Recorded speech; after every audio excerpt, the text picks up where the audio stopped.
So listening to Diego was fascinating because for two reasons. One is I only came into this kind of business a couple of years ago. So until 2 years ago, I really had no idea. I would never have understood anything that he was talking about, or indeed what I'm going to talk about. And I think if I had known what I was talking about then, honestly, I might have done what he's doing and not what I'm doing. I'm very much working within the system. That's how I came into it. There are advantages to that.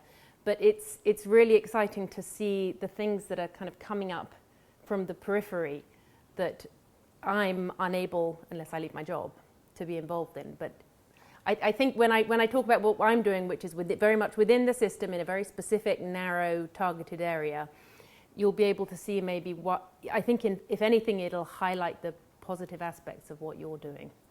So just to talk a little bit about where I come from, I'm,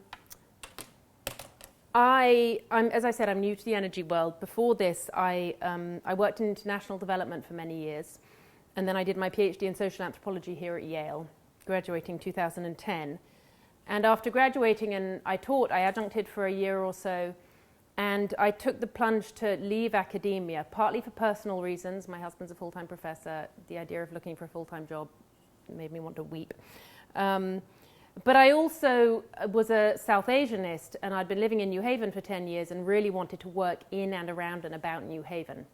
So I decided to move into the nonprofit sector.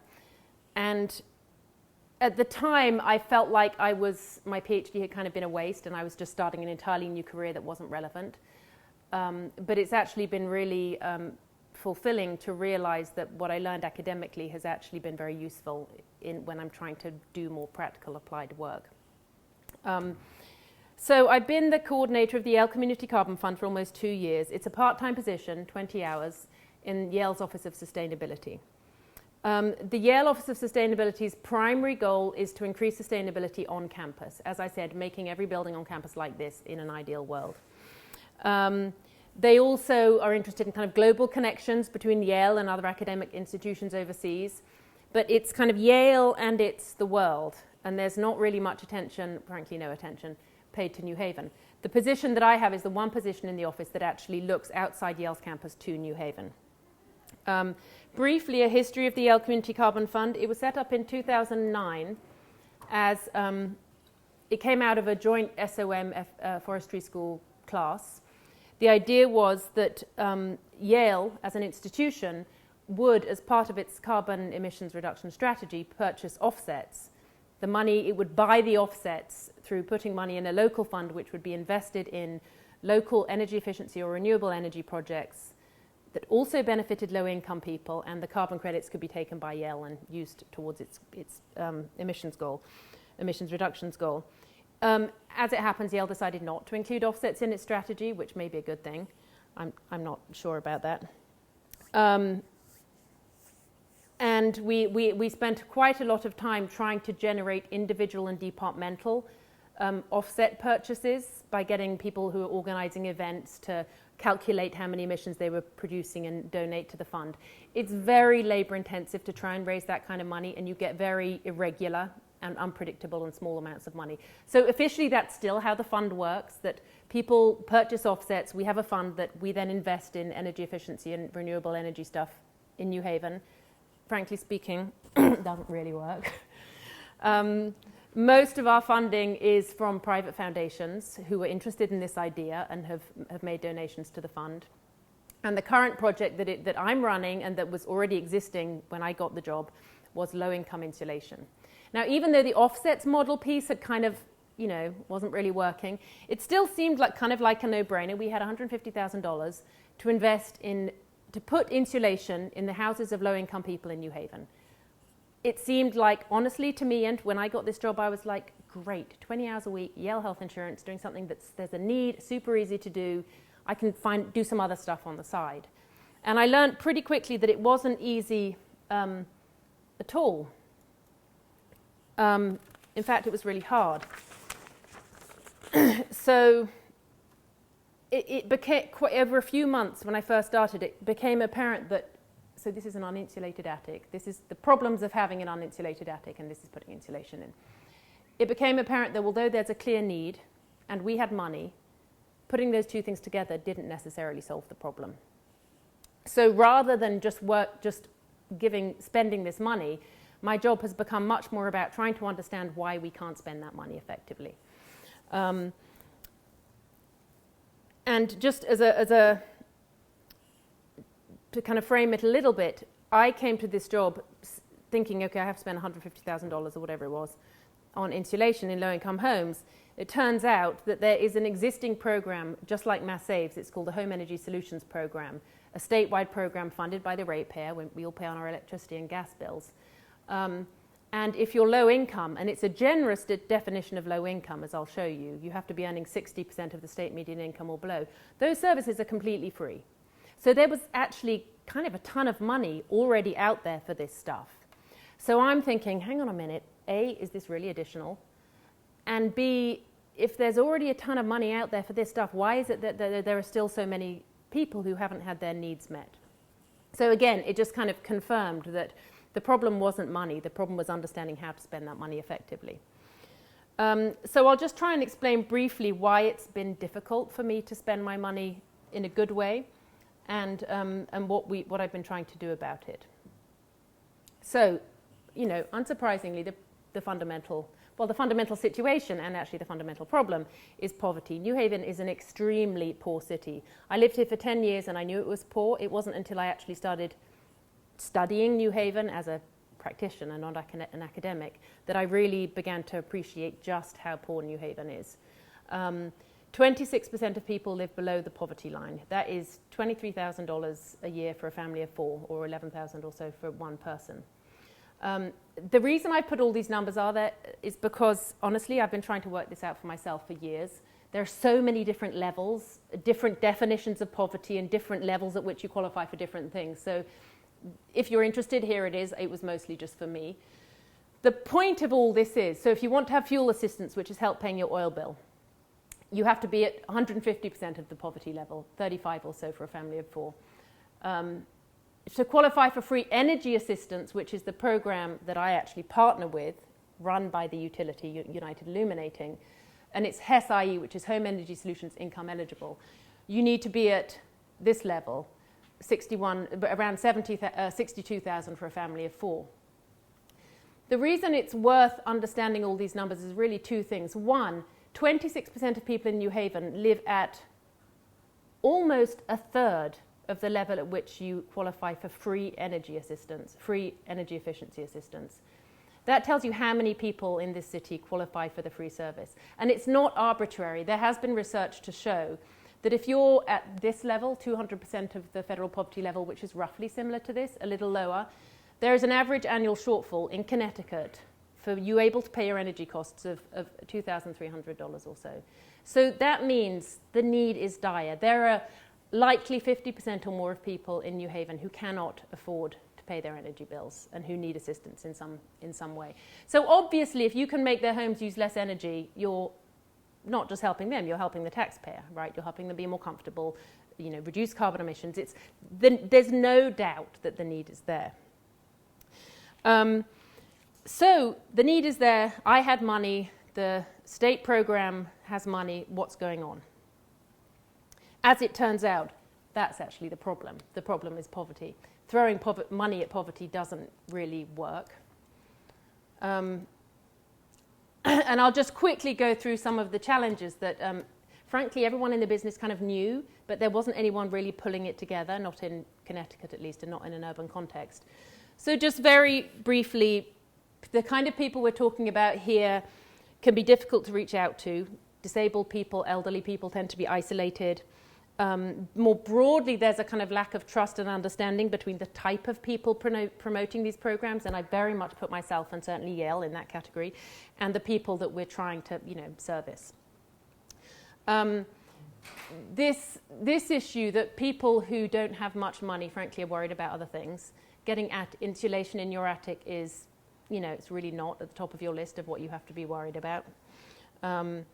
And there's been some interesting research very recently, which has been widely reported, about how people who are struggling with poverty and the related immediate needs, actually their brains are unable to do long-term planning.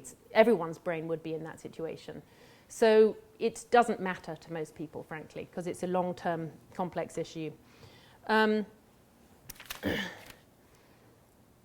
Most of New Haven residents are renters. 70% of people in the city rent. That's higher among low-income groups. The poorer you are, the likelier you are to have a crappy landlord who doesn't really care.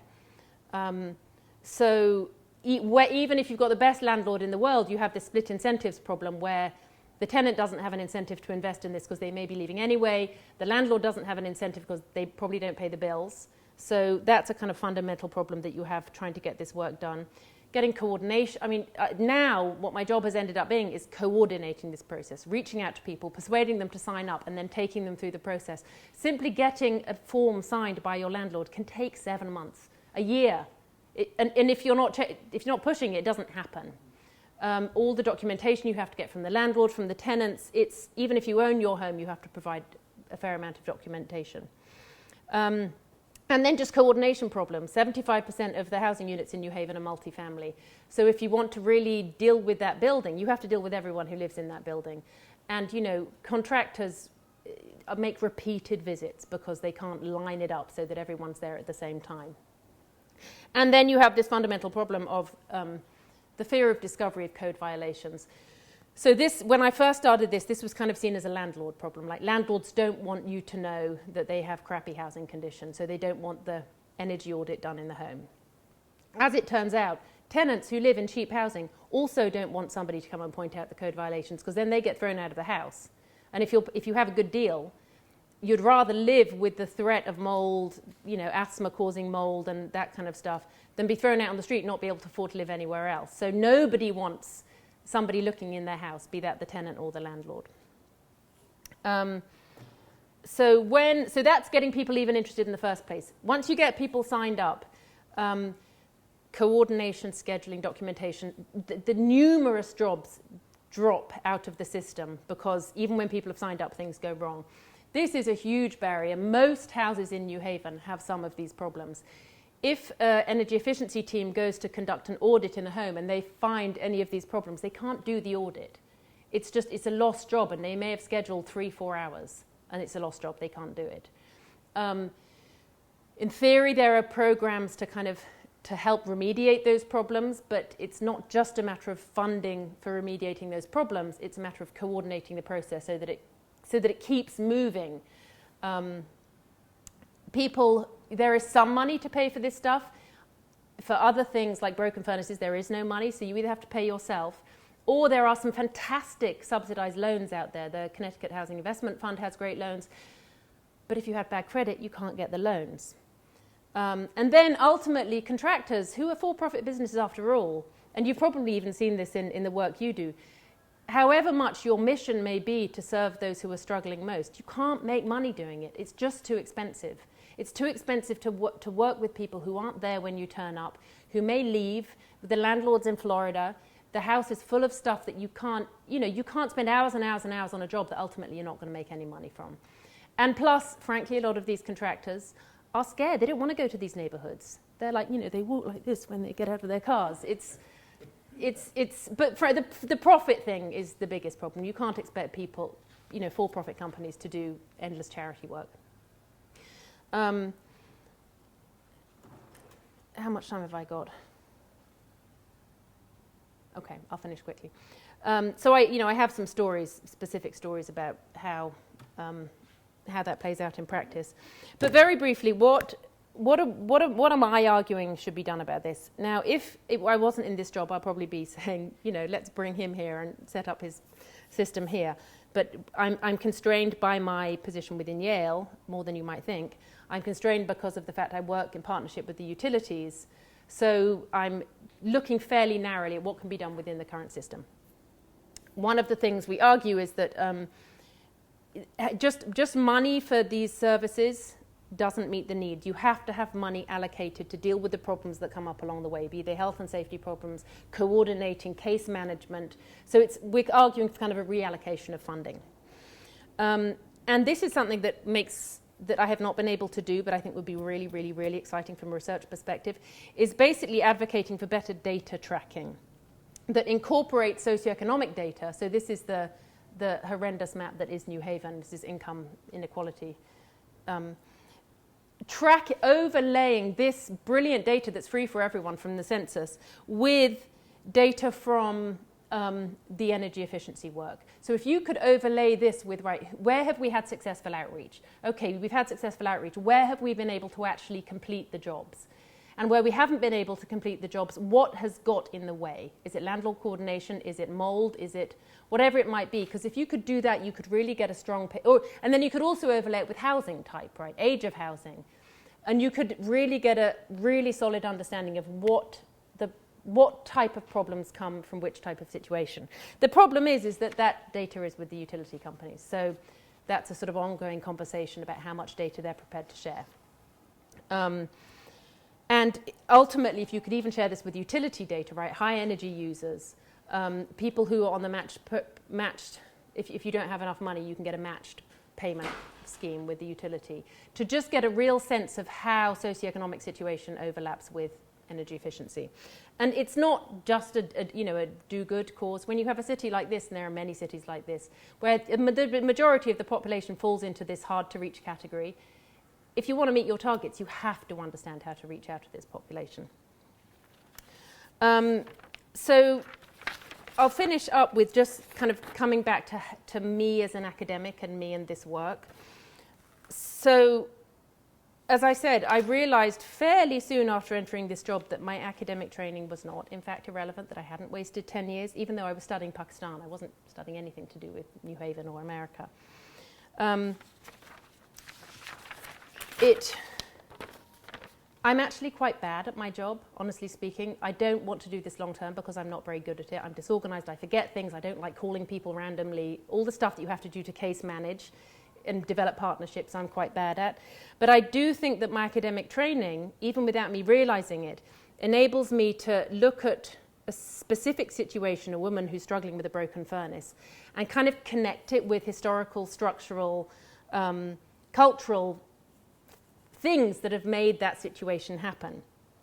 So what someone like me can contribute to the debate is kind of a more strategic vision, right? People do tend to operate in silos, even in academia. But someone with academic training can kind of bring this bigger picture to it. And that's specifically true of anthropological training, I think, not that that's the only useful academic study. One of the things that I found interesting is that the energy efficiency business has kind of been taken over in the academic setting by the behavioral economics, right? That behavioral economics, it seems actually to be taking over the world. And I actually studied it for a bit, and it is brilliant. I mean, it's absolutely brilliant to understand how you can nudge people into making, good decisions. It's a little bit weird and sort of Big Brother-ish, but I think it's also quite brilliant. But it bothers me because I think, however useful it is, and I actually do use it, I don't just read it, I think the focus on behavioral change can really blind us to these bigger sort of fundamental structural problems that are, frankly, the cause of the problem. So the people I'm talking about, it doesn't matter how much you nudge them, the choices that they should be making simply aren't open to them. So that's, I really appreciate the fact that economists have got into practice. They kind of spread out beyond academia, but other disciplines need to be there with them. Again, a benefit of having academic training means that I can speak to academics. I'm kind of culturally competent. People take me seriously because I've got a PhD. That is amazingly useful. I had no idea how useful that would be. I've never... It's scary because my position is not senior, but people really listen to me. And that's because I have a PhD. It doesn't matter that my PhD is in something irrelevant. It gives you a kind of status that you can use. But also having this job has made me realize that making something happen is much, much, much harder than reading about it, talking about it, thinking about it. So it's been very humbling in that sense. So I don't know what's the best model for really being able to translate academic learning into practice, but it's somehow a combination of taking advantage of the status you have, but also being very humble about how limited you are. And I'll stop there.